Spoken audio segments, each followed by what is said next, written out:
Terima kasih klik video ini dan jangan lupa subscribe. Pada malam 26 Februari 2004 di Sijangkang, Kuala Langat, Selangor, seorang pelajar tingkatan 5 berusia 18 tahun, Si Xiao Fang, yang baru saja menamatkan peperiksaan sijil pelajaran Malaysia SPM dan menunggu keputusan peperiksaannya, pergi keluar makan dengan kawan lelaki selepas kakaknya melihat dia memasuki sebuah kereta berwarna putih. Apabila Si belum pulang ke rumah pada hari berikutnya, keluarganya mencarinya. Bapa Si Sun Tiam, memfailkan laporan polis untuk melaporkan kehilangan anak perempuannya dan juga telah meminta bantuan daripada Datuk Seri Michael Chong dari Persatuan Cina Malaysia MCA untuk mencari anak perempuannya. Kira-kira 500 penduduk mengambil bahagian dalam pencarian Si di sekitar kawasan kejiranan. Tidak lama selepas melaporkan anak perempuannya hilang, bapa Si menerima panggilan telefon daripada seorang pemanggil yang tidak dikenali yang memaklumkan dia telah menculik Si dan meminta wang tebusan RM40,000 sebagai tebusan untuk pembebasannya. Bapa Si meletakkan wang tebusan di sebuah lokasi di Kelang, tetapi anaknya masih tidak pulang ke rumah. Pemeriksaan latar belakang mendedahkan bahawa Si telah diganggu oleh seorang lelaki di telefon dan diintai oleh pengganggu yang sama. Semasa penyiasatan polis, kakak Si memberitahu polis bahawa dia melihat nombor plate 5678 dan Max 3 pada kereta yang mengambil adiknya. Polis mengesan nombor pendaftaran kereta kepunyaan seorang pembaikan kereta berusia 29 tahun bernama Kir Tian Hock yang dibawa untuk disoal siasat. Tian Hock yang ditahan selama seminggu menafikan bahawa dia terlibat dalam kehilangan Si. Serentak dengan itu, polis turut menemui kereta yang mempunyai nombor pendaftaran itu dan menahan pemandunya, iaitu Kir Ten Heng berusia 26 tahun, adik kepada Tian Hock. Selepas dia dibawa untuk disoal siasat, kemudian Ten Heng memaklumkan kepada polis bahawa Si sudah mati dan mayatnya telah dikebumikan di hadapan rumah rakannya di bawah konkrit. Pada 8 Mac 2004, 2 minggu selepas Si hilang, polis dibawa oleh Ten Heng ke sebuah rumah di Kuala Langat di mana mereka mengesan bau yang kuat dan mula menggali di lantai konkrit. Polis menghabiskan masa selama 14 jam untuk menggali lantai konkrit dan menjumpai mayat wanita yang telah reput dalam keadaan tangan diikat dan plastik di kepalanya. Mayat telah ditanam di lubang tersebut selama sekurang-kurangnya 4 hari dan Si mati dijangka telah meninggal dunia sekurang-kurangnya 5 hari. Mayat mangsa dihantar ke Hospital Tengku Ampuan Rahimah Kelang untuk bedah siasat. Ujian DNA kemudiannya mengesahkan bahawa mayat itu adalah milik Si Xiao Fang yang berusia 18 tahun dan bapa mangsa juga mengenal pasti anak perempuannya selepas melihat pakaian dan penyumbat telinga yang dipakai oleh Si mati. Bedah siasat mengesahkan cekik sebagai kemungkinan punca kematian dan disahkan bahawa terdapat air mani pada bahagian sulit Si, menunjukkan bahawa dia telah diperkosa oleh pembunuhnya sebelum kematiannya. Berita kematian Si menyebabkan keluarganya tertekan, terutama ibunya yang menyatakan dia hilang semangat untuk hidup apabila mendengar kematian anak perempuannya. Manakala jiran-jiran kawasan di mana Si ditanam menyatakan mereka memang tidak terfikir apa-apa yang mencurigakan tentang bekho yang menggali lubang di luar rumah tersebut. Pemilik rumah itu dan 3 anak lelakinya semuanya telah ditahan dan didapati mereka tidak bersalah pada akhirnya. Bagaimanapun, pemilik rumah memberitahu polis bahawa dia adalah rakan Kir Tian Hock yang pada 26 Februari telah memintanya sama ada dia boleh tinggal di rumahnya selama beberapa hari bersama teman wanita barunya yang dikenali sebagai Si. Pada keesokan harinya 27 Februari, pemilik rumah itu melihat hanya Tian Hock yang tinggal di rumahnya dan apabila dia bertanya di mana Si, Tian Hock memberitahunya bahawa Si telah pergi keesokan harinya selepas mereka bertengkar mengenai salah faham kecil. Pemilik rumah memberitahu polis bahawa Tian Hock menawarkan diri untuk membantunya membuat lapisan konkrit baharu secara percuma di halaman depan untuk membantu meletakkan keretanya dengan lebih baik. Pemilik rumah bersetuju dan tidak menyedari kematian Si. Kenyataan tersebut membolehkan polis kemudian menangkap Tian Hock sebagai suspek utama bagi pembunuhan Si Xiao Fang. Dia dan adiknya Ten Heng ditahan reman bagi kes itu. Selepas penahanannya, Tian Hock mengaku membunuh Si pada malam kali terakhir dia dilihat masih hidup. Tian Hock mengakui pada malam kehilangan Si, dia dan Si telah pergi ke rumah rakannya untuk bermalam. Tian Hock yang mengaku mempunyai fantasi seksual yang melibatkan keganasan memberitahu polis bahawa selepas mereka bersama di dalam bilik, dia meminta untuk melakukan hubungan badan dengan Si, tetapi Si menolak. Marah kerana ditolak oleh Si, Tian Hock melakukan hubungan dengannya secara paksa dan mangsa dicekik hingga mati. Selepas itu, Tian Hock tidak tidak segera membuang mayat itu kerana dia khawatir dia mungkin dilihat jika dia membawa mayat itu keluar dari rumah. Tian Hock memutuskan untuk menanam mayat C di dalam konkrit di halaman hadapan di luar rumah kawannya. Dia menawarkan untuk membantu rakannya untuk meletakkan tampalan konkrit baru di halaman rumah dan berbohong kepada rakannya bahawa C telah pergi pagi selepas pasangan itu bertengkar mengenai salah faham kecil. Semasa rakannya tiada di rumah, Tian Hock membayar seseorang untuk menggali lubang dengan cangkul dan menyembunyikan mayat C di dalam lubang dan menutupnya dengan konkrit. Adik Tian Hock dimaklumkan mengenai pembunuhan itu hanya selepas itu. Sebelum pembunuhan berlaku, Tian Hock berada dalam senarai orang yang dikehendaki untuk insiden rogol berkumpulan. Pada tahun 1999, Tian Hock dan 3 lelaki lain telah melakukan perbuatan itu terhadap seorang gadis berusia 19 tahun dan mengambil gambar bogelnya. Tian Hock dan rakan sejenayahnya telah ditangkap dan kemudian disabitkan dengan tuduhan pada tahun 2003 dan dijadualkan dijatuhkan hukuman pada tarikh kemudian. Bagaimanapun, pada tarikh yang sama dia sepatutnya dijatuhkan hukuman. Tian Hock yang ketika itu diikat jamin melarikan diri dan bersembunyi di Selangor sementara polis mengeluarkan waran untuk menangkapnya. Polis tidak mengetahui perkara ini sehinggalah dia ditangkap pada tahun 2004 kerana membunuh C. Pada 13 Mac 2004, selepas dia didakwa atas pembunuhan Si Shofang dan mengakuinya, Tian Hock kekal dalam reman di bahagian lokap Balai Polis Tanjung Sepat. Pada waktu pagi itu, sebelum sarapan pagi, Tian Hock meminta kebenaran pegawai untuk menggunakan tandas. Ini ternyata satu muslihat kerana dia mengambil kesempatan untuk memasuki tandas dan melarikan diri dari Balai Polis melalui siling. Selepas dia menghilangkan diri, polis meletakkan Tian Hock dalam senarai orang yang dikehendaki dan menghantar rayuan awam untuk mendapatkan maklumat tentang keberadaannya. Ganjaran wang sebanyak RM5,000 kemudian dinaikkan kepada RM40,000 ditawarkan untuk penangkapannya. Keluarga Si bimbang Tian Hock akan mengejar mereka untuk membalas dendam. Tian Hock terus menghabiskan 7 tahun 7 bulan untuk melarikan diri daripada undang-undang. Dalam tempoh itu, Tian Hock sama ada telah bersembunyi di Indonesia atau negeri lain di Malaysia setelah dia memperolehi identiti palsu. Walaupun polis meletakkannya di atas senarai orang yang dikehendaki, Tian Hock sering secara rahsia melawat keluarganya, muncul di salon rambut kakaknya beberapa kali untuk melawatnya dan sengaja muncul di tempat kejadian. Pada satu ketika, apabila polis menahan dan menyoal isteri Tian Hock yang mengetahui keberadaannya tetapi tidak pernah melaporkannya, Tian Hock menghantar surat untuk mengancam polis bahawa dia akan datang ke balai polis dengan pistol untuk menyelamatkan isterinya. Sementara itu, terdapat juga kabar angin tentang kemungkinan berlaku kepada Tian Hock sedangkan orang ramai tidak mengetahui keberadaannya, termasuk dakwaan bahawa lelaki bersenjata yang dibunuh oleh polis semasa pertempuran di Kuala Lumpur berkemungkinan besar adalah Tian Hock yang kemudian disangkal oleh pihak polis.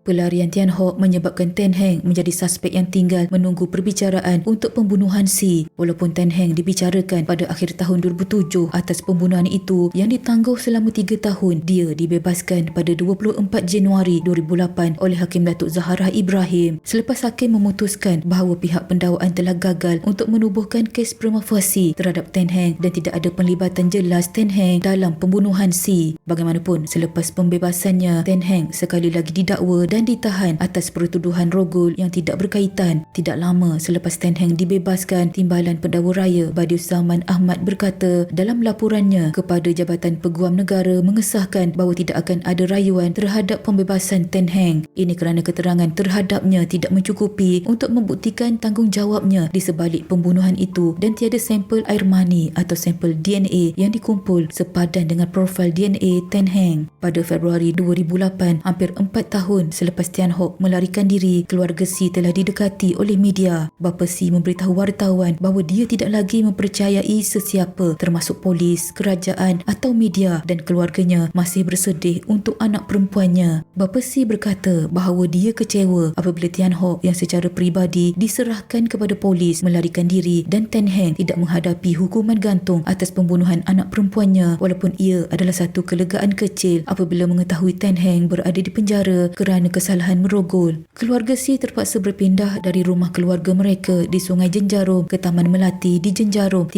tahun selepas itu untuk memulakan kehidupan mereka semula. Ketua Polis Kuala Langat ketika itu telah berikrar dalam satu kenyataan umum bahawa Tian Hock akan dibawa ke muka pengadilan atas pembunuhan Si dan polis tidak akan berputus asa mencarinya.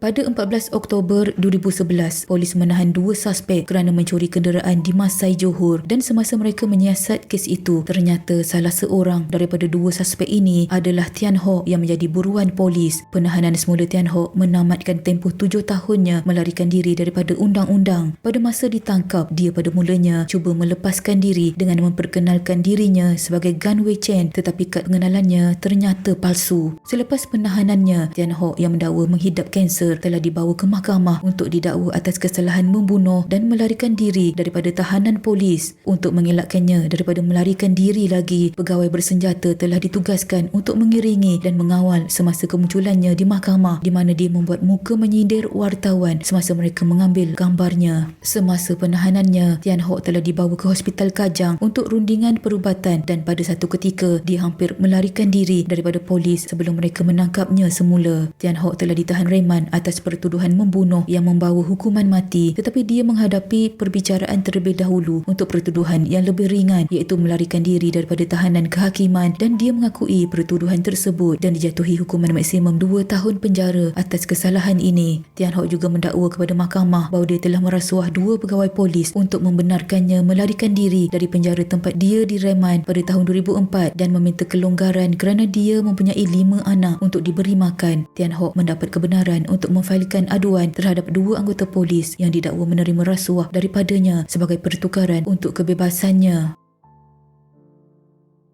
Perbicaraan pembunuhan berlangsung di Mahkamah Tinggi Shah Alam selepas kira-kira 3 tahun sejak ditangkap semula pada Oktober 2011, sementara pihak pendakwaan memanggil 23 saksi untuk membuktikan kes mereka terhadap Tian Hock. Pihak pembelaan hanya memanggil seorang saksi dan apabila dia dipanggil untuk membela diri, Tian Hock menafikan bahawa dia terlibat dalam pembunuhan itu walaupun terdapat pengakuannya pada tahun 2004. Pada 13 Mei 2015, Hakim Perbicaraan Hakim Datuk Ghazali Cha mendapati Tian Hock telah membunuh Si dengan sengaja selepas dia gagal melakukan hubungan badan dengannya dan alasannya membantu rakannya menutup konkrit di rumah rakannya adalah alasan untuk berselindung. Hakim juga menegaskan bahawa satu-satunya kesimpulan yang munasabah tentang melarikan diri Tian Hock ialah dia mahu mengelakkan keadilan. Atas alasan ini dan faktor lain yang dipertimbangkan dengan sewajarnya, Hakim mendapati Tian Hock bersalah atas pembunuhan Si Shofang dan menjatuhkan hukuman mati kepadanya. Sebagai tindak balas kepada keputusan hukuman, Bapa Si menyatakan bahawa ia melegakan dia dan keluarganya, termasuk 2 anak lelaki dan satu-satunya anak perempuannya yang tinggal serta nenek Si yang berusia 70 tahun. Mereka masih merinduinya walaupun selepas 11 tahun sejak kematiannya dan mereka merasakan bahawa keadilan telah dilaksanakan.